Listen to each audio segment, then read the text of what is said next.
Hello, അപ്പോൾ ഇന്നത്തെ recipe പലതരത്തിലുള്ള പഴംപൊരിയാണ്. ചായക്കടയിലെ കണ്ണാടിക്കുള്ളിലൊക്കെ കാണാറുള്ള പഴംപൊരി, നമ്മുടെ കാസർഗോഡൻ സ്റ്റൈലിലുള്ള പഴംപൊരി, ഞങ്ങൾ ബേക്കാച്ചി എന്ന് പറയും. അപ്പോൾ അങ്ങനെയുള്ള പല രീതിയിലുള്ള പഴംപൊരിയാണ് കേട്ടോ ഇന്ന് ഞാനിവിടെ കാണിക്കുന്ന. എളുപ്പമാണ് ഉണ്ടാക്കിയെടുക്കാനായിട്ട്.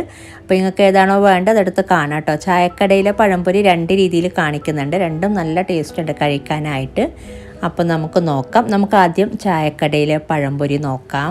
അപ്പോൾ നമുക്ക് ആദ്യം ഇതിലേക്കുള്ള മാവ് റെഡിയാക്കാം. 2 കപ്പ് മൈദയാണ് കേട്ടോ ഞാൻ ചേർത്ത് കൊടുക്കുന്നത്.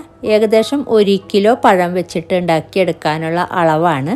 2 കപ്പ് മൈദ ചേർത്ത് കൊടുത്തിട്ടുണ്ട്. പിന്നെ ഇതിലോട്ട് വേണ്ടത് 3 ടേബിൾ സ്പൂൺ അരിപ്പൊടി, പച്ചരിപ്പൊടിയാണ്, അല്ലെങ്കിൽ നൈസ് പത്തിരിപ്പൊടി ചേർത്ത് കൊടുക്കാം. 3 ടേബിൾ സ്പൂൺ മാത്രം മതി, കാസർഗോഡൻ പത്തിരിപ്പൊടിയല്ല. പിന്നെ പാകത്തിനുള്ള ഉപ്പാണ് ചേർത്ത് കൊടുത്തിട്ടുള്ളത്. പിന്നെ വേണ്ടത് ഒരു ചെറിയ മുട്ട നോക്കിയിട്ട് ചേർത്ത് കൊടുക്കുന്നുണ്ട്.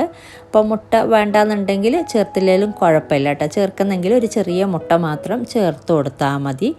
ഇനി ഇത് മിക്സ് ചെയ്തെടുക്കാനുള്ള വെള്ളം ഞാൻ ഇതിലോട്ടൊരു 2 ടേബിൾ സ്പൂൺ അല്ലെങ്കിൽ ഒരു 3 ടേബിൾ സ്പൂൺ പഞ്ചസാര ചേർത്തിട്ടൊന്ന് മിക്സ് ചെയ്തെടുത്തിട്ടുള്ള വെള്ളമാണ്. അതുപോലെ ചെറിയൊരു ചൂട്, ഒരു പൊടിക്ക് ചൂടുള്ള വെള്ളമാണ് കേട്ടോ ചേർത്ത് കൊടുക്കുന്നത്. നല്ല ചൂട് വേണമെന്നില്ല, ചെറിയൊരു ചൂടുണ്ടായാൽ മാത്രം മതി. എന്നിട്ട് നമുക്കിത് നല്ല തിക്കായിട്ടുള്ള ബാറ്റർ റെഡിയാക്കി എടുക്കാം. വെള്ളം പാകത്തിന് ചേർത്ത് കൊടുക്കുക. ഏകദേശം 1.5 കപ്പോളം വെള്ളം വേണ്ടി വരുന്നുണ്ട്. ഈ ഒരളവിൽ നല്ല തിക്കായിട്ടുള്ള മാവ് റെഡിയാക്കി എടുത്താൽ മതി, ലൂസാക്കി എടുക്കണ്ട.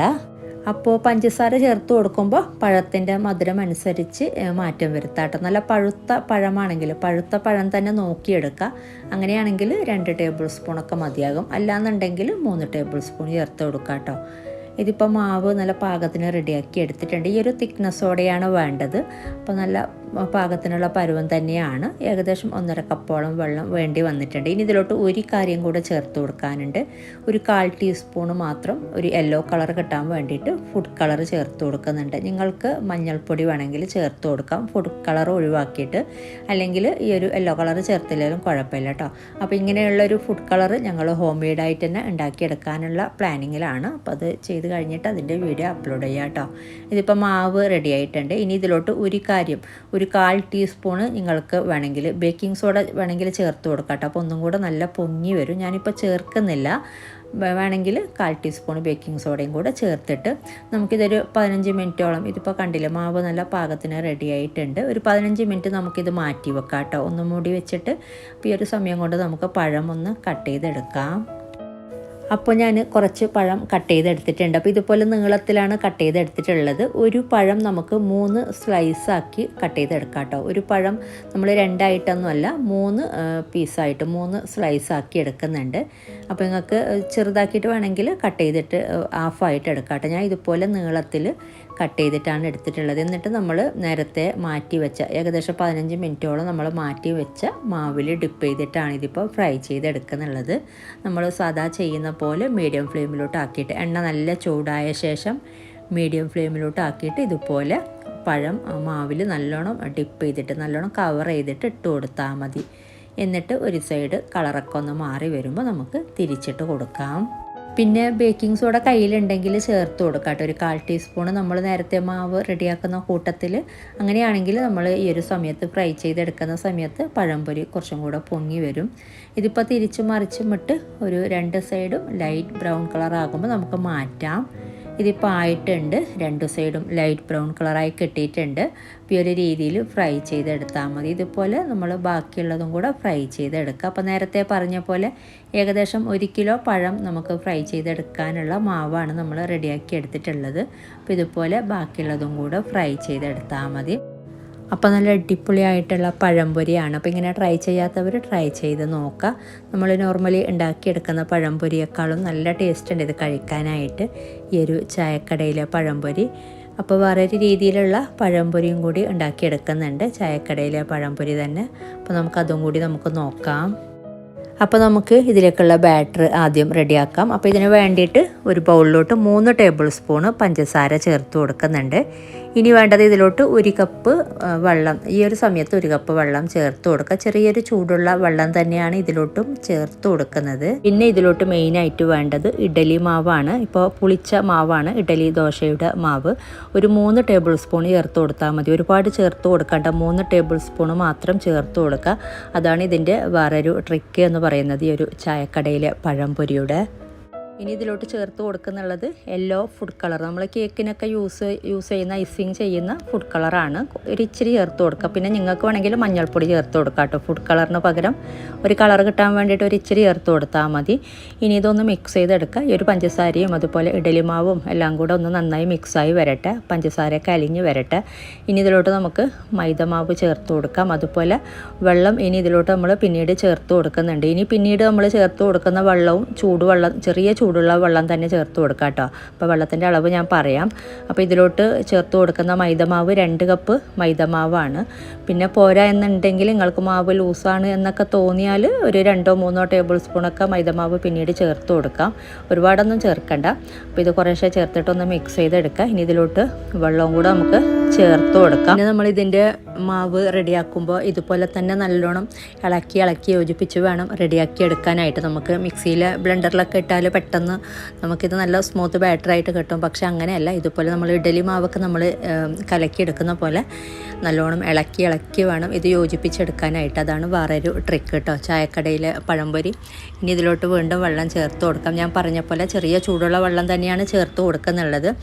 അപ്പോൾ ഇതിലോട്ട് ആദ്യം നമ്മൾ 1 കപ്പ് വെള്ളമാണല്ലോ ചേർത്ത് കൊടുത്തത്. അപ്പോൾ ഈ ഒരു സമയത്ത് ആദ്യം നിങ്ങൾക്ക് വേണമെങ്കിൽ 1/2 കപ്പ് ഈ ഒരു സമയത്ത് ചേർത്ത് കൊടുക്കാം. എന്നിട്ട് വീണ്ടും 1/4 കപ്പ് ചേർത്ത് കൊടുത്താൽ മതി. മൊത്തത്തിൽ 3/4 കപ്പ് വെള്ളം വേണ്ടി വരുന്നുണ്ട് ഈ ഒരു സമയത്ത്. അപ്പോൾ ഈ ഒരു സമയത്ത് 3/4 കപ്പാണ് കേട്ടോ. നമ്മൾ ആദ്യം 1 കപ്പ് ചേർത്തിട്ടുണ്ടായിന്. മൊത്തത്തിൽ നോക്കുമ്പോൾ 1/4 കപ്പ് വെള്ളം ഇതിലോട്ട് പാകത്തിനാകുന്നുണ്ട്. അങ്ങനെ വെള്ളത്തിൻ്റെ അളവ് കറക്റ്റ് അങ്ങനെയൊന്നുമില്ല. ജസ്റ്റ് ഒരു തിക്നെസ്സോടെ നമ്മൾ ബാറ്റർ റെഡിയാക്കി എടുക്കുക, ഒരുപാട് ലൂസാക്കി എടുക്കാതെ. ഇതിപ്പോൾ നല്ല സ്മൂത്ത് ആയിട്ടുള്ള നല്ലൊരു ബാറ്റർ റെഡിയാക്കി എടുത്തിട്ടുണ്ട്, നല്ല തിക്നെസ്സോടെ. ഈ ഒരു തിക്നെസ്സോടെ വേണം. ഇനി ഇതിലോട്ട് 2 ടീസ്പൂണ് കടലപ്പൊടിയും കൂടെ, കടലമാവും കൂടെ ചേർത്ത് കൊടുക്കുന്നുണ്ട്. ഒരുപാടൊന്നും വേണ്ട, 2 ടീസ്പൂൺ മാത്രം മതി. അതുപോലെ പാകത്തിനുള്ള ഉപ്പ് ചേർത്ത് കൊടുക്കുക. പിന്നെ ഇതിലോട്ട് 1/2 ടീസ്പൂണ് ബേക്കിംഗ് സോഡയും കൂടെ ചേർത്ത് കൊടുക്കുന്നുണ്ട്. എല്ലാം കൂടെ മിക്സ് ചെയ്തെടുക്കുക. അപ്പോൾ നല്ല തിക്കായിട്ട് തന്നെ, കുറച്ചും കൂടെ ഒരു ഇഡലി മാവിൻ്റെ പരുവുണ്ടല്ലോ, ആ ഒരു പരുവത്തിൽ തന്നെ ബാറ്റർ റെഡിയാക്കി എടുക്കുക, അത്രയും തിക്നെസ്സോടെ. ഇനി നമ്മളിത് കുറച്ച് നേരം മാറ്റി വെക്കുന്നുണ്ട്. അപ്പോൾ ഇത് ഒന്നും കൂടെ ഇത് ലൂസായിട്ട് വരും. അപ്പോൾ ഈ ഒരു സമയത്ത് ഒരുപാട് ലൂസാക്കി എടുക്കേണ്ടത്. ഇതിപ്പോൾ നല്ല പാകത്തിനുള്ള പരുവാണ്. അപ്പോൾ ഈ ഒരു പരുവത്തിൽ മാവ് റെഡിയാക്കി എടുത്താൽ മതി. ഇതിപ്പോൾ മാവ് നല്ല പാകത്തിനായിട്ടുണ്ട്. ഇനി നമുക്കിത് കാണിച്ചു തരാം കേട്ടോ ഇതിൻ്റെ പരുവം. ഇത് കണ്ടില്ലേ, ഈ ഒരു തിക്നെസ്സോടെയാണ് നമുക്ക് വേണ്ടത്. നല്ല സ്മൂത്തായിട്ടുള്ള ബാറ്റർ റെഡിയാക്കി എടുത്തിട്ടുണ്ട്, കട്ടയൊന്നും ഇല്ലാത്ത തന്നെ ഈ ഒരു രീതിയിലാണ് വേണ്ടത്. ഇനി നമ്മളിത് ഒരു 4 മണിക്കൂർ അല്ലെങ്കിൽ 5 മണിക്കൂർ ഇത് മൂടി വെച്ചിട്ട് മാറ്റി വെക്കുന്നുണ്ട്. 4 മണിക്കൂർ അല്ലെങ്കിൽ 5 മണിക്കൂർ മാത്രം വെക്കുക, അതിനേക്കാളും കൂടുതൽ വെക്കണ്ട. 5 മണിക്കൂർ വെക്കാം കേട്ടോ, സമയം നോക്കിയിട്ട് തന്നെ. എന്നിട്ടാണ് നമ്മൾ ഫ്രൈ ചെയ്തെടുക്കുന്നത്. അപ്പോൾ ഇത് 5 മണിക്കൂറോളം മാറ്റി വെച്ചിട്ടുണ്ട്. ഇപ്പോൾ ഈ ഒരു മാവിൻ്റെ ടെക്സ്ചർ കണ്ടില്ലേ, ടെക്സ്ചർ തന്നെ കുറച്ച് വ്യത്യാസം വന്നിട്ടുണ്ട് നമ്മൾ നേരത്തെ വെച്ചതിനേക്കാളും. അതുപോലെ നല്ല തിക്നെസ്സോടെ തന്നെ ഉണ്ട്. ഈ ഒരു പരുവത്തിൽ തന്നെ എടുക്കാം കേട്ടോ, പറ്റുമെങ്കിൽ ഈ ഒരു പരുവത്തിൽ തന്നെയാണ് വേണ്ടത് നമുക്കിതിൻ്റെ മാവ്. ഇനി നമുക്ക് ഫ്രൈ ചെയ്തെടുക്കാം. അപ്പോൾ ഇനി നമ്മൾ നോർമലി ചെയ്യാറുള്ള പോലെ, ഇപ്പോൾ പഴം നീളത്തിലാണല്ലോ കട്ട് ചെയ്തെടുത്തിട്ടുള്ളത്. അപ്പോൾ നോർമലി ചെയ്യാറുള്ള പോലെ ഇതിലോട്ട് നന്നായിട്ട് ഡിപ്പ് ചെയ്യുക. നന്നായിട്ട് ഡിപ്പ് ചെയ്തിട്ട് നമുക്ക് ചൂടായ എണ്ണയിൽ ഫ്രൈ ചെയ്തെടുക്കാം. ഇനി ഇത് ഒരു ലൈറ്റ് ബ്രൗൺ കളർ ആകുമ്പോൾ ഒന്ന് തിരിച്ചിട്ട് കൊടുക്കാം. നമ്മൾ സാധാരണ ചെയ്യുന്ന പോലെ നല്ലൊരു ലൈറ്റ് ബ്രൗൺ കളർ ആകുന്നവരെ ഫ്രൈ ചെയ്തെടുക്കാം കേട്ടോ. തിരിച്ചും മറിച്ചും ഇട്ട് ഒരു മീഡിയം ഫ്ലെയിമിൽ വെച്ചിട്ട് തന്നെ ഫ്രൈ ചെയ്തെടുത്താൽ മതി. അപ്പോൾ ഒരു സൈഡ് ലൈറ്റ് ബ്രൗൺ കളർ ആകുമ്പോൾ ഞാൻ തിരിച്ചിട്ട് കൊടുത്തിട്ടുണ്ട്. അപ്പോൾ ഇതുപോലെ 2 സൈഡും ലൈറ്റ് ബ്രൗൺ കളർ ആകുമ്പോൾ നമുക്ക് മാറ്റാം. അപ്പോൾ ഇത് 2 സൈഡും നല്ലൊരു ഗോൾഡൻ കളറിൽ കിട്ടിയിട്ടുണ്ട്. കണ്ടില്ലേ, ഇപ്പോൾ നല്ല അടിപൊളിയായിട്ട് നല്ലൊരു ഗോൾഡൻ കളറിൽ നമുക്ക് ഫ്രൈ ആയി കിട്ടിയിട്ടുണ്ട്. അപ്പോൾ കാണുമ്പോൾ തന്നെ അറിയാം, നമ്മൾ നോർമലി ചെയ്യുന്ന പഴംപൊരിയും സാധാരണ കാസർഗോഡൊക്കെ ഞങ്ങൾ ചെയ്യാറുള്ള പഴംപൊരിയും ഈ ഒരു പഴംപൊരിയും നല്ല ഡിഫറൻ്റ് ഉണ്ട് കാണാനും കഴിക്കാനും ഒക്കെ. അപ്പോൾ ട്രൈ ചെയ്യാത്തവരിങ്ങനെ ട്രൈ ചെയ്ത് നോക്കാം കേട്ടോ. അപ്പോൾ ഇതുപോലെ തന്നെ ബാക്കിയുള്ളതും ഫ്രൈ ചെയ്തെടുത്താൽ മതി. അപ്പോൾ ഇങ്ങനെ ട്രൈ ചെയ്യാത്തവർ ട്രൈ ചെയ്ത് നോക്കിയിട്ട് അഭിപ്രായങ്ങളൊക്കെ അറിയിക്കാട്ടോ. വീഡിയോ ഇഷ്ടമാവുകയാണെങ്കിൽ മറ്റുള്ളവരിലേക്ക് ഷെയർ ചെയ്യാനും മറക്കരുത്. അപ്പോൾ ഇനി ഉണ്ടാക്കിയെടുക്കുന്നത് നമ്മുടെ സ്വന്തം കാസർഗോഡത്തെ പഴംപൊരിയാണ്. അപ്പോൾ ഇതിന് വേണ്ടിയിട്ടും 1 കിലോ പഴം തന്നെയാണ് എടുത്തിട്ടുള്ളത്. അപ്പോൾ ഈ ഒരു രീതിയിലാണ് ഞാൻ കട്ട് ചെയ്തെടുത്തിട്ടുള്ളത്. ഒരു പഴം 3ആയിട്ട് നമുക്ക് സ്ലൈസ് ചെയ്തെടുക്കുന്നുണ്ട്. എന്നിട്ട് ഈ ഒരു രീതിയിൽ ചെറുതാക്കിയിട്ടൊന്ന് കട്ട് ചെയ്തെടുത്തിട്ടുണ്ട്. നീളത്തിൽ വേണമെന്നുണ്ടെങ്കിൽ നമ്മൾ നേരത്തെ ചെയ്ത പോലെ നീളത്തിൽ തന്നെ കട്ട് ചെയ്തെടുക്കാം. അല്ലെങ്കിൽ ഇതുപോലെ ഹാഫായിട്ട് കട്ട് ചെയ്തിട്ട് പിന്നീട് 3ആയിട്ട് സ്ലൈസ് ചെയ്തെടുത്താലും മതി കേട്ടോ. അപ്പോൾ ഇത് നമുക്ക് മാറ്റി വെക്കാം. പിന്നെ ഇതിലേക്കുള്ള മാവ് റെഡിയാക്കി എടുക്കാം. അപ്പോൾ ഇതിലോട്ട് നല്ല പഴുത്ത പഴം തന്നെ നോക്കിയെടുക്കാം കേട്ടോ. അപ്പോൾ ഇതിൻ്റെ മാവ് റെഡിയാക്കാനായിട്ട് നമുക്ക് ഒരു ബൗളിലോട്ട് 2 കപ്പ് മൈദ തന്നെയാണ് ഇതിലോട്ടുള്ള മാവ് റെഡിയാക്കാനായിട്ടും ഞാൻ എടുക്കുന്നത്. ഇപ്പോൾ ഒരു ബൗളിലോട്ട് ഇട്ട് കൊടുത്തിട്ടുണ്ട്. ഇനി ഇതിലോട്ട് പാകത്തിനുള്ള ഉപ്പ് ചേർത്ത് കൊടുക്കുക. അതുപോലെ ഒരു മുട്ടയും കൂടെ ചേർത്ത് കൊടുക്കുന്നുണ്ട്. മുട്ട തീരെ കഴിക്കാത്തവരാണെങ്കിൽ ചേർത്തില്ലെങ്കിലും കുഴപ്പമില്ല കേട്ടോ. ഞാൻ ഒരു മുട്ട ചേർത്ത് കൊടുത്തിട്ടുണ്ട്. ഇനി ഇതിലോട്ട് നമ്മൾ ചൂടാക്കാൻ വെച്ചിട്ടുള്ള വെള്ളം, ഒരു ചൂട് വെള്ളം ചേർത്ത് കൊടുത്താൽ മതി. 1.5 കപ്പ് വെള്ളമാണ്. അപ്പോൾ ഇതിലോട്ട് ഞാൻ 1 ടേബിൾ സ്പൂണ് പഞ്ചസാരയും കൂടെ ചേർത്ത് കൊടുത്തിട്ടുണ്ട്. അപ്പോൾ ഈ ഒരു 2 കപ്പ് മൈദക്ക് 1.5 കപ്പ് വെള്ളം നല്ല പാകത്തിനാകുന്നുണ്ട്. പിന്നെ ഒരു മുട്ടയും കൂടെ ചേർത്ത് കൊടുത്തിട്ടുണ്ടല്ലോ. അപ്പോൾ മുട്ട ചേർക്കുന്നില്ല എന്നുണ്ടെങ്കിൽ 1 ടേബിൾ സ്പൂൺ 1-2 ടേബിൾ സ്പൂണൊക്കെ വെള്ളം വേണമെങ്കിൽ ഒരു ഇച്ചിരി കൂട്ടി കൊടുത്താൽ മതി നോക്കിയിട്ട്. പിന്നെ ഇതിലോട്ട് 1 ടേബിൾ സ്പൂൺ പഞ്ചസാര പാകത്തിനാകുന്നുണ്ട്. നല്ല മധുരമുള്ള പഴമായതുകൊണ്ട് നിങ്ങൾ എടുക്കുന്ന പഴത്തിന് അത്ര മധുരമില്ല എന്നുണ്ടെങ്കിൽ, അത്ര പഴുത്ത പഴമല്ല എന്നൊക്കെ ഉണ്ടെങ്കിൽ പഞ്ചസാര ഒരു 2-3 ടേബിൾ സ്പൂണൊക്കെ ചേർത്ത് കൊടുത്താൽ മതി. ഇതിപ്പോൾ നല്ല പാകത്തിനുള്ള ഇതിൻ്റെ മാവ് റെഡിയാക്കി എടുത്തിട്ടുണ്ട്. ഈ ഒരു പരുവാണ് വേണ്ടത്. അപ്പോൾ നമ്മൾ പഴം ഇതിലോട്ട് മുക്കി പൊരിച്ചെടുക്കുമ്പോൾ നന്നായിട്ട് നമുക്ക് ഇതിലോട്ട് ഈ ഒരു മാവ് കോട്ടിങ്ങായി കിട്ടുന്നുണ്ട്. വേണമെങ്കിൽ നിങ്ങൾക്ക് ഒരു ഇച്ചിരി തിന്നാക്കി എടുക്കാം, കുഴപ്പമില്ല ഇതിനേക്കാളും. പക്ഷേ കറക്റ്റ് ഈ ഒരു പരുവത്തിൽ ഉണ്ടാക്കിയെടുക്കുമ്പോൾ ഒന്നും കൂടെ നമുക്ക് നന്നായിട്ട് ഉണ്ടാക്കിയെടുക്കാൻ പറ്റുന്നുണ്ട്. ഇനി നമ്മളിതൊരു 15 മിനിറ്റ് പറ്റുമെങ്കിൽ, സമയമുണ്ടെങ്കിൽ 15 മിനിറ്റൊക്കെ ഒന്ന് മാറ്റി വെക്കാം. അല്ലെങ്കിൽ നമുക്ക് പെട്ടെന്ന് തന്നെ ഇതിലോട്ട് പഴം ഡിപ്പ് ചെയ്തിട്ട് ഫ്രൈ ചെയ്തെടുത്താൽ മതി. എണ്ണ നല്ല ചൂടായ ശേഷം നമ്മൾ ഇതിലോട്ട് പഴം നമ്മളുണ്ടാക്കിയ മാവിലോട്ട് നന്നായിട്ട് കോട്ടിങ് ചെയ്തെടുക്കുക. എന്നിട്ട് എണ്ണയിലോട്ട് ഇതുപോലെ നല്ല ചൂടായ എണ്ണയിലോട്ട് മീഡിയം ഫ്ലെയിമിലോട്ട് ആക്കിയിട്ട് ഫ്രൈ ചെയ്തെടുത്താൽ മതി. അപ്പോൾ ഇതുപോലെ കുറേശ്ശെ ഇട്ട് കൊടുത്തിട്ട് ഫ്രൈ ചെയ്തെടുക്കുക. പിന്നെ ഫ്ലെയിം കൂടുന്നുണ്ട് എന്നുണ്ടെങ്കിൽ ഫ്ലെയിം കുറക്കാട്ടെ. ഈ ഒരു സമയത്ത് പഴം ഇട്ട് കൊടുത്ത ശേഷം ഒന്ന് കൂട്ടി കൊടുത്താൽ മതി. ഒരു മീഡിയം ഫ്ലെയിമിലോട്ട് ആക്കിയാൽ മതി. അപ്പോൾ ഇതുപോലെ കുറേശ്ശെ ഇട്ടിട്ട് ഫ്രൈ ചെയ്തെടുക്കുക. അപ്പോൾ നമ്മൾ എടുത്ത് വെച്ച പഴവും അതുപോലെ മാവും നമുക്കിനി ഇതുപോലെ 2 പ്രാവശ്യം ഫ്രൈ ചെയ്തെടുക്കാനുള്ള പഴവും മാവും ഉണ്ട് കേട്ടോ നമുക്ക്. അപ്പോൾ ഇതുപോലെ കുറേശ്ശെ ഇട്ട് ഫ്രൈ ചെയ്തെടുത്താൽ മതി. പിന്നെ ഇതിലോട്ട് എണ്ണയിലോട്ട് ഇട്ടപാട് അങ്ങനെ മൂവ് ചെയ്ത് കൊടുക്കണ്ട. കുറച്ച് നേരം കഴിഞ്ഞിട്ട് ഒന്ന് സാവധാനം ഒന്ന് ഇതുപോലെ ഒന്ന് അനക്കി കൊടുത്താൽ മതി. ഇനി ഇത് ഒരു സൈഡ് ഒരു ലൈറ്റ് ബ്രൗൺ കളർ ആകുമ്പോൾ നമുക്കിത് തിരിച്ചിട്ട് കൊടുക്കാം. അപ്പോൾ ഇത് ഒരു സൈഡ് ഫ്രൈ ആയി വന്നിട്ടുണ്ട്. നമുക്കിത് തിരിച്ചിട്ട് കൊടുക്കാം. എന്നിട്ട് മറ്റേ സൈഡും കൂടെ ഫ്രൈ ആയി വരുമ്പോൾ മാറ്റാം. പിന്നെ പഴം വെച്ചിട്ട് ഒരുപാട് വിഭവങ്ങൾ ഞാൻ ചെയ്തിട്ടുണ്ട്. അപ്പോൾ അതിൻ്റെ ലിങ്ക് ഞാൻ ഡിസ്ക്രിപ്ഷനിൽ കൊടുക്കാൻ വേണമെങ്കിൽ, പഴം കിള്ളിയിട്ടത് അതുപോലെ പഴം വെച്ചിട്ടുള്ള കുറേ വിഭവങ്ങൾ ഉണ്ടാക്കിയെടുത്തിട്ടുണ്ട് അതിന് മുമ്പ് ഒറ്റ വീഡിയോയിൽ തന്നെ. അപ്പോൾ അതിൻ്റെ ലിങ്ക് ഞാൻ ഡിസ്ക്രിപ്ഷനിൽ കൊടുക്കുന്നുണ്ട് കേട്ടോ. നിങ്ങൾ വേണമെങ്കിൽ നോക്കിക്കോളൂ.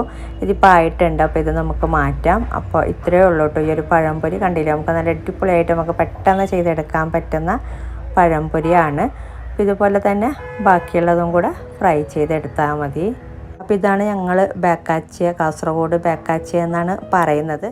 അപ്പോൾ ഈ ഒരു രീതിയിൽ പഴംപൊരി കഴിക്കാത്തവർ, പ്രത്യേകിച്ച് കാസർഗോഡ് നിന്ന് പുറത്തുള്ളവരൊക്കെ ഒന്ന് ട്രൈ ചെയ്ത് നോക്കാം കേട്ടോ. എന്നിട്ട് നിങ്ങളുടെ അഭിപ്രായങ്ങളൊക്കെ അറിയിക്കുക. ഈ ഒരു പഴംപൊരി നല്ല ടേസ്റ്റ് ഉണ്ട് കഴിക്കാനായിട്ട്. പെട്ടെന്ന് ഗസ്റ്റൊക്കെ വന്നാൽ ഞങ്ങൾ പെട്ടെന്ന് ചെയ്തെടുക്കുന്ന സംഭവമാണ് ഈ ഒരു പഴംപൊരി. അപ്പോൾ ട്രൈ ചെയ്യാത്തവർ എന്തായാലും ട്രൈ ചെയ്ത് നോക്കുക. അപ്പോൾ ഇതൊക്കെയാണ് ഇന്നത്തെ വീഡിയോയിൽ.